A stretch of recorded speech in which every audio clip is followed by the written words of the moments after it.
The terminal is half empty, the kind of quiet that swallows echoes. Ethan Vale sits apart. A man built from stillness, tailored charcoal suit, silver cufflinks reflecting sterile airport light. He scrolls through messages that mean nothing, waiting for his jet, his life, his next distraction. Then he hears it, a soft, breaking sob. Near gate 47, a woman crouches by a bench, hair tangled, hands trembling around something small and gold, her coat threadbare, her shoes worn. Ethan's gaze fixes. The shape of the ring glints under the fluorescent hum. Unmistakable.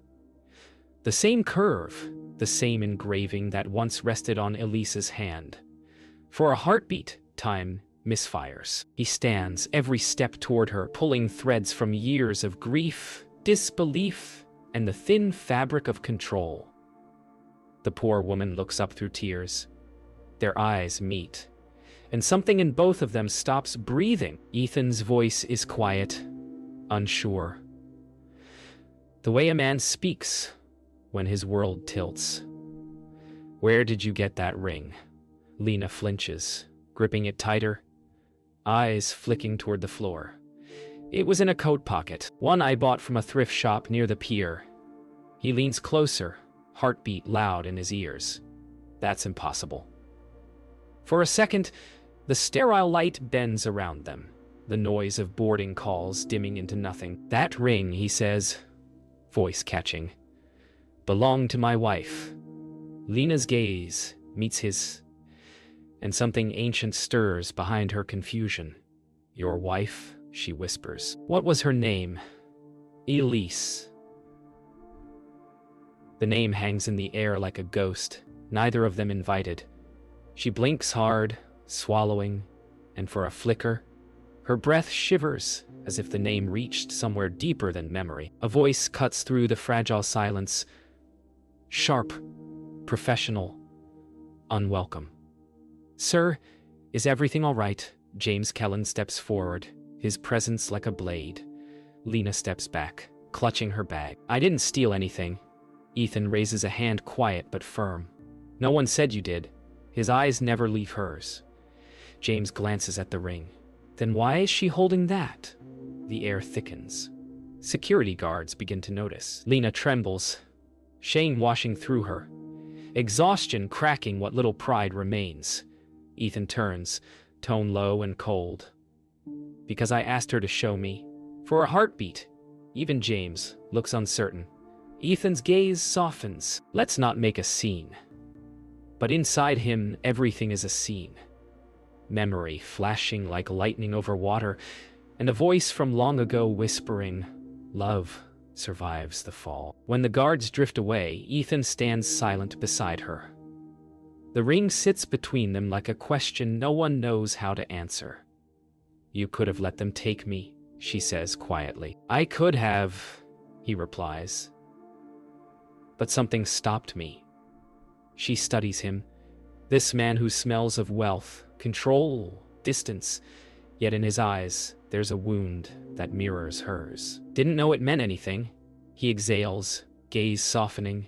"It means everything." Silence folds around them again, heavy, honest. The intercom calls his flight, Vale Industries, Gate 3. He doesn't move. "Let me buy you coffee," he says finally. The words strange in his mouth, foreign like kindness spoken after years of grief. Lena blinks in disbelief and nods. They sit in silence that doesn't quite feel like silence. The hum of machines, the hiss of coffee steam, the faint rumble of planes beyond glass, all folding into a rhythm of something human.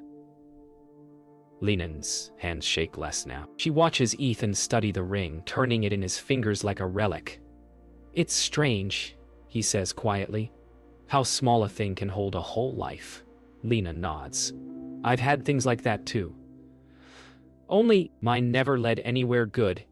He looks up, something like empathy breaking through years of marble composure. "You remind me of someone," he says. She half smiles, eyes sad. "Maybe she just needed someone to find her again." He doesn't reply. But his gaze lingers, not on the ring anymore, but on her face, lit by the fragile warmth of morning light through glass. Outside, a jet lifts from the runway, vanishing into pale sky. Steam curls between them like fragile smoke, veiling the things neither dares to say. Ethan sits forward, sleeves rolled, an unguarded gesture he hasn't made in years. Lena's voice trembles, but finds rhythm. I found the coat 3 months ago. The ring was in the lining, wrapped in a handkerchief. I kept it because... She hesitates, because it felt safe. Familiar. Ethan studies her. The way her fingers trace invisible circles on the table. The faint accent in her voice that tugs at his memory. What did you say your name was? Lena. The word feels both foreign and known. He leans back, the ring resting in his palm. My wife's name was Elise. Lena's eyes darken. Not with recognition, but something more primal, fear. I don't know why, but that name, it hurts to hear. Outside, a plane rises, and both of them fall into a silence that feels like mourning. Ethan turns the ring over carefully, thumb tracing the faint script inside. Love survives the fall. He says it aloud, and the words seem to pierce the air. Lena flinches. Why does that sound familiar? He looks at her sharply. Because it's ours. I designed it for her. For Elise. Lena stares at the engraving, eyes wide, breath unsteady. Did she fall? His voice drops to a whisper. A plane crash. 8 years ago. The cafe noise dulls, replaced by a memory's static. For Ethan, the smell of burning fuel. For Lena, flashes, water, metal, screaming wind. She grips the edge of the table. I shouldn't remember that.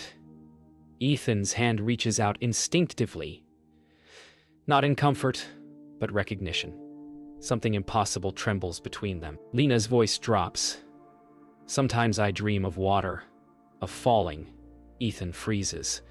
I wake up gasping, thinking I'm still drowning, but I've never even been on a plane. He doesn't speak, just watches her eyes, that storm behind them. The way she touches her temple as though pain hides a memory. Maybe it's nothing, she says, forcing a smile. He shakes his head slowly. Nothing doesn't leave scars like that. Lena glances down. There, near her wrist, a faint burn mark shaped like twisted metal. Ethan's chest tightens. Lena. Where did you get that? She stares at it as though seeing it for the first time. I don't know.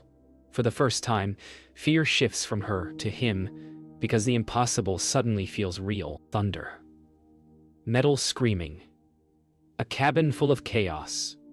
Elise, her voice calling out through the storm. The smell of smoke and salt. The sensation of falling. Lena jerks awake in her seat at the cafe, breath sharp, coffee spilled across her hand. For a moment, the world is half memory, half present. Ethan kneels instantly beside her. What happened? I saw something. She can't find words. He helps her breathe, hands steady at her shoulder. Tell me. It was water, she whispers.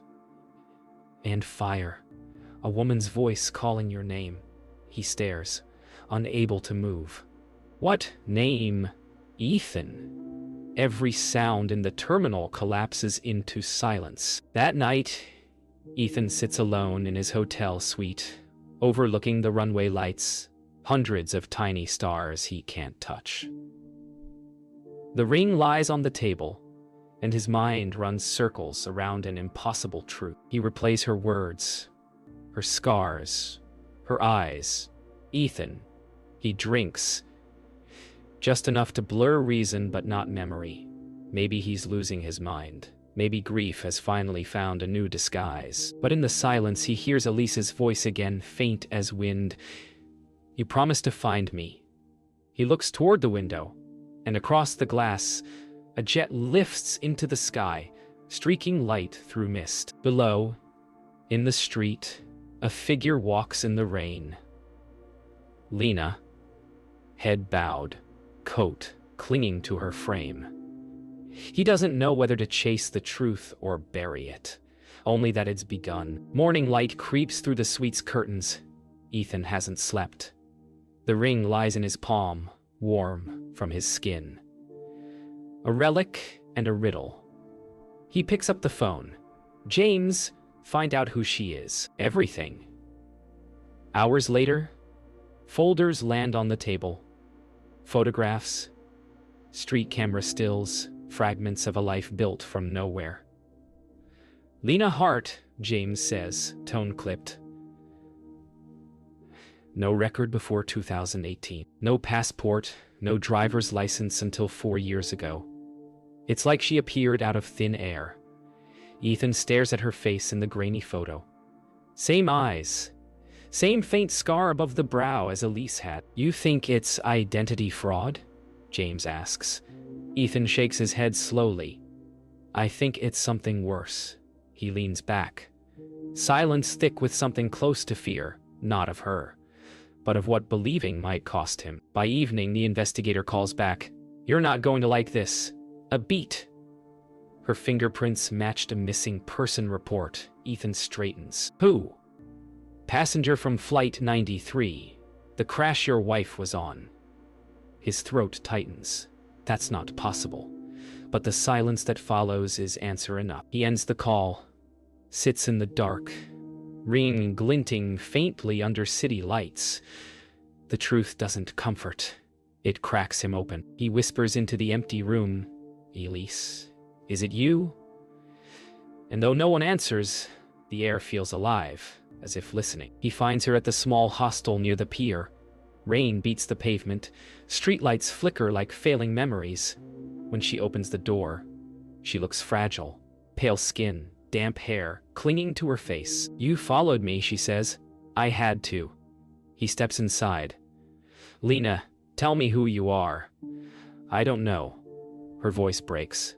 You think I haven't asked myself that every day? He moves closer, holds up the ring. Your fingerprints matched a passenger on Flight 93. She stares, frozen. I don't understand. He does now. Every heartbeat feels like thunder. Neither do I, but you need to come with me. She hesitates, then nods. The rain outside sounds like applause for fate. Dr. Asha Menon studies them across the sterile lab. Her tone measured, her eyes kind. We can run a comparative test. If she shares mitochondrial markers with Elise Vale, we'll know. Lena sits rigid, hospital light bleaching color from her face. Ethan stands behind her, hands in pockets, pretending calm. When the needle pierces her skin, she doesn't flinch. She's endured worse pain in dreams. Asha seals the sample, then looks at Ethan. You understand what this means? He nods. It means the past is either mercy or madness. Outside, snow begins to fall. Slow, delicate, inevitable. 2 days later, Ethan waits in a hotel lobby, the world moving in slow motion around him. He watches strangers come and go, faces blurring like ghosts of alternate lives. Lena sits across, eyes closed, head resting against glass. For the first time, she looks peaceful, as though some inner storm has paused. He wants to speak, but words feel dangerous. What if it's true? She asks suddenly. Then I've lost you twice. She looks at him, sadness like light through smoke. And if it's not, then I've gone mad for a stranger. They both smile, faint, fragile. Outside, snow thickens, swallowing the city in white forgiveness neither of them yet deserves. The call comes just after dawn. Dr. Menon's voice is steady, careful. The way people speak when truth might break something fragile. The results were inconclusive. Ethan closes his eyes. How? Scarring, possible grafting. Whoever she was, her body's undergone reconstructive surgery. The genetic data is partial. Lena sits beside him in silence, her hands folded, expression unreadable. So you can't say she's Elise? Dr. Menon pauses. I can't say she isn't. The line clicks dead. Lena turns to him. What do you believe? He looks at her, really looks, and for the first time, belief isn't logic, it's ache. I don't know what I believe, he whispers, but I can't stop seeing her when I see you. They drive in silence. Miles of gray road unravel beneath heavy clouds. Lena stares out the window, whispering fragments to herself. The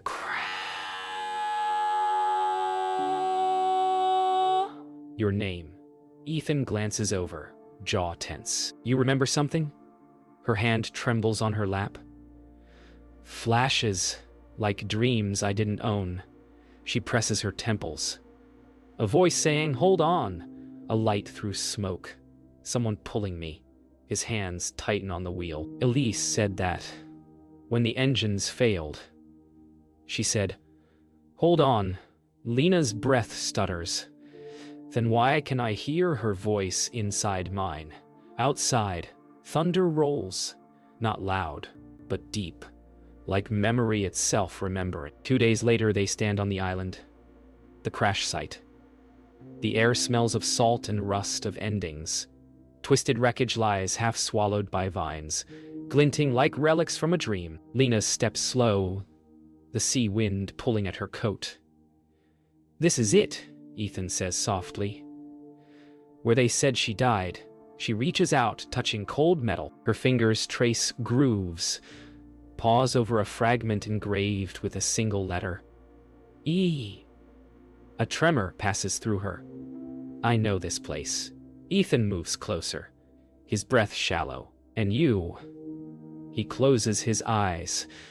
The weight of her words, heavier than proof. Rain begins, soft at first, then relentless. Lena sinks to her knees beside a twisted panel, hand pressed against the metal as if it could answer. And suddenly, flashes. Firelight underwater. A hand reaching. A man's voice. Ethan! She gasps, clutching her chest. Ethan kneels, grabbing her shoulders.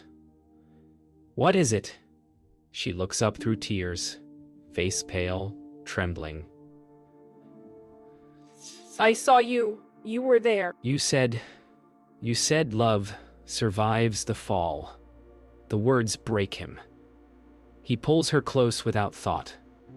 Both of them shaking, drenched, unable to tell if the storm outside or within is louder. In that moment, time folds. There are no dead, no living. Only two people caught between what was and what refuses to die. Her body gives out before her mind can process it. Lena crumples, eyes fluttering shut, the storm swallowing her whole. Ethan catches her, shouting her name, his voice breaking against the roar of the sea. Lena, Elise, please. He lays her on the wet ground, rain pooling around them, his trembling hands trying to wake her. Her pulse flickers beneath his fingers, faint, but there. He presses his forehead against hers. Tears mingling with the rain. You found me, she whispers faintly, barely audible. Then, darkness, hers and his. Machines hum softly. Rain still taps the windows in quiet rhythm. Ethan hasn't moved for hours.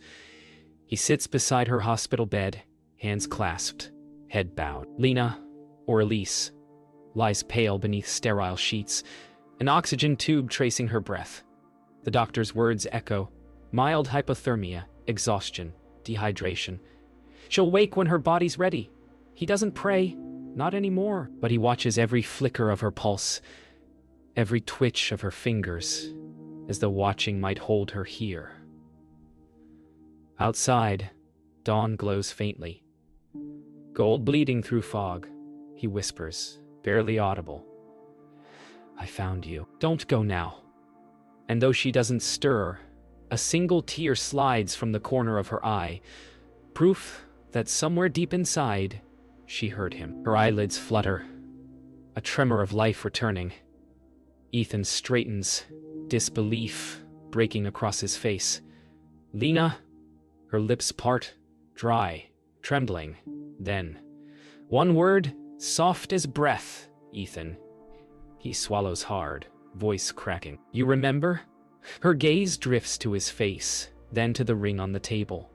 She nods faintly. You said, love survives the fall. His composure shatters. He leans forward, forehead against her hand, shaking with silent sobs. You came back, he murmurs. Her eyes glisten. I tried. And for the first time in 8 years, Ethan Vale allows himself to believe in something that doesn't have a price tag. Mercy. Later that afternoon, the storm has passed. Only the rhythmic beeping remains. Ethan sits beside her, eyes red from sleeplessness. She speaks slowly, memory returning in pieces. The crash, it was fire and salt and fear. But I didn't die. Someone pulled me from the wreckage. I woke up in a clinic. They said I'd never remember. He listens, still and reverent. I changed my name. I ran. Because being Elise hurt too much. His voice is barely there. And now, she turns her face toward him. Now I remember everything, and it still hurts, but it feels real again. He nods, tears falling freely now. I built empires trying to erase pain. You just lived through it. Her hand brushes his cheek, forgiveness in its gentleness. We both survived, just differently. Evening falls, long shadows stretching across the floor. Ethan stands by the window, hands in pockets, looking out at city lights. When I thought you were gone, he says softly, I built things. I kept buying the silence.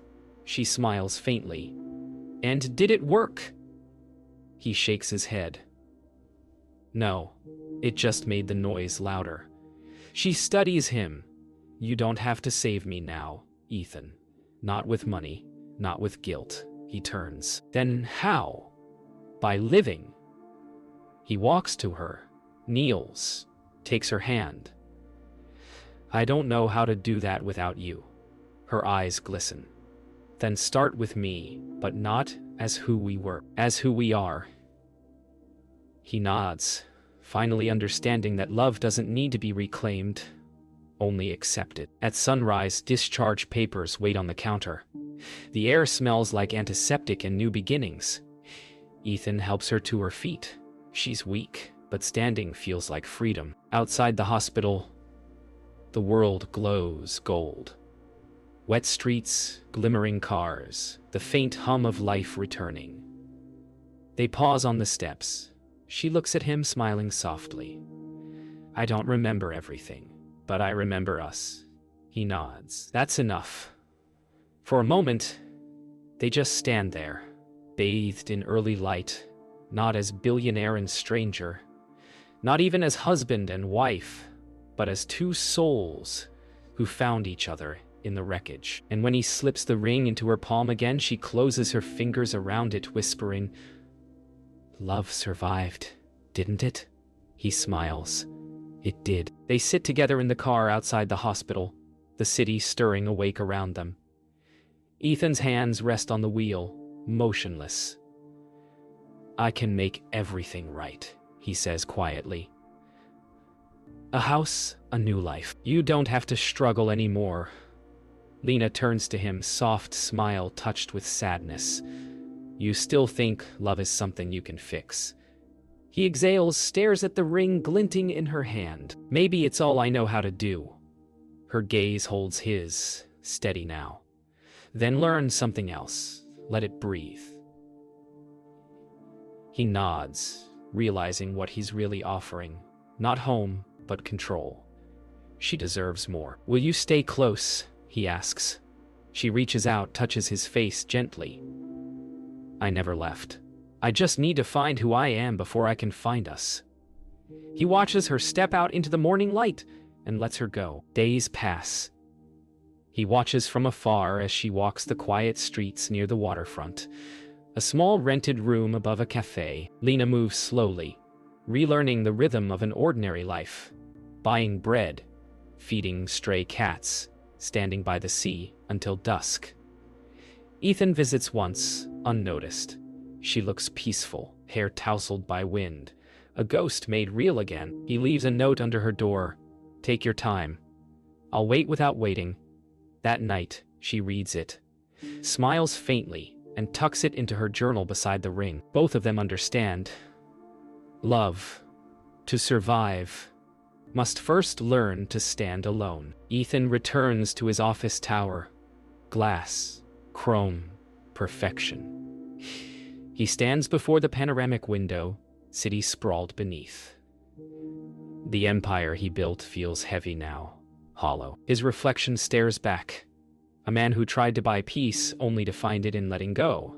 He calls James. I'm selling the jet, the island too. James hesitates. Are you sure?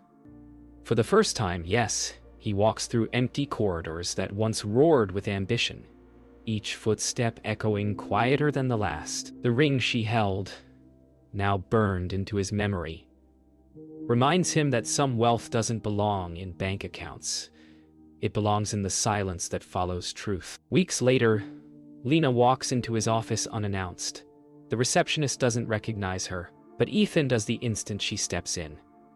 She looks stronger now, hair shorter, posture upright, eyes alive. You cut your hair, he says softly. I needed to see who was underneath. She smiles. They sit across from each other. I thought you might not come back, he admits. I almost didn't, she replies. But I realized something. I wasn't running from you. I was running from who I used to be. He nods slowly. Then maybe now we can meet again, as who we've become. She reaches across the desk, places the ring before him. Let's not make this about what we were. Let's make it about what we learned. He touches the ring. This time, not to claim, but to honor. They walk together along the harbor as evening descends, not holding hands, not needing to. The air hums with quiet belonging. Lena leans on the railing, eyes following the horizon. You know, she says softly, I used to think surviving meant pretending the past didn't happen. He smiles faintly. And now? Now I think surviving means remembering without breaking. Ethan looks at her, heart lighter than it's been in years. Then we survived well. She glances up, wind catching her hair, and for a moment she's both Lena and Elise, whole. The sea glimmers gold in the fading sun, as if bowing to the peace they finally allowed themselves to earn. Morning light spills across the private runway, soft as forgiveness. Ethan walks slowly. No entourage this time, no security, just a man meeting the sky on his own terms. Ahead, the jet gleams in silence. Its silver wings reflect dawn. He pauses, looking toward the terminal glass where Lena stands watching. Her expression is calm, a smile not of longing, but blessing. He nods to her, a silent thank you for surviving, for remembering, for letting go. No grand farewell, no tears, just stillness between two souls who once shared a life and now share peace. He turns toward the stairs, wind tousling his hair. Some stories don't end, they land. Before he boards, a voice calls gently, Ethan. He turns. She's walked out to meet him, light wrapping around her like a halo. She holds up the ring, now on a simple chain around her neck. I'm keeping it, she says, smiling. Not as your wife, as someone who survived what love taught her. He nods. Then it's where it belongs. She reaches out, squeezes his hand. Promise me you'll live. He smiles, eyes bright with quiet gratitude. You already made sure I would. The engines hum, the air vibrating softly between them. For once, words aren't needed, just the understanding that love fulfilled doesn't have to be held to be eternal. The cabin hums softly as the jet ascends. Ethan gazes out the window, clouds blooming below like fields of white memory. He exhales, long and unburdened. In the reflection for a fleeting second, he sees Elisa's face, smiling, not as ghost or grief, but as memory, finally at rest. He touches the glass, whispering, "We made it." Below, the world glows with morning light, and somewhere in the city, Lena looks up, feeling the echo of that whisper carried in the wind. Neither of them owns the past anymore, but both carry its mercy forward. A week later, Lena receives a letter. Handwritten, sealed in dark blue. She opens it by the window of her small apartment, sunlight dancing over the ink. Lena, it reads, "I thought wealth meant power until I learned it means freedom. The freedom to love without owning, to give without asking. Thank you for reminding me." She smiles, folds the letter carefully, and places it in the same box where the ring once lay. On the table beside her, a small plant bends toward the light. A gift from Ethan before he left. She whispers into the quiet room, "We found our way home, didn't we?" And the wind through the open window seems to answer, "Yes." Weeks later at the airport, Gate 47 stands quiet again. Empty chairs, glass gleaming, sky reflected across the polished floor. The place where their lives collided now hums with silence, serene, almost sacred. A janitor hums softly while mopping near the window. Outside, another jet lifts into the sky, silver against blue, climbing higher until it disappears into sunlight. And for anyone passing through, it's just another morning. But for those who have loved and lost and learned, Gate 47 will always be a story about finding someone not in the crowd, but in the mirror of your own heart. Love survived the fall, and then it learned to fly.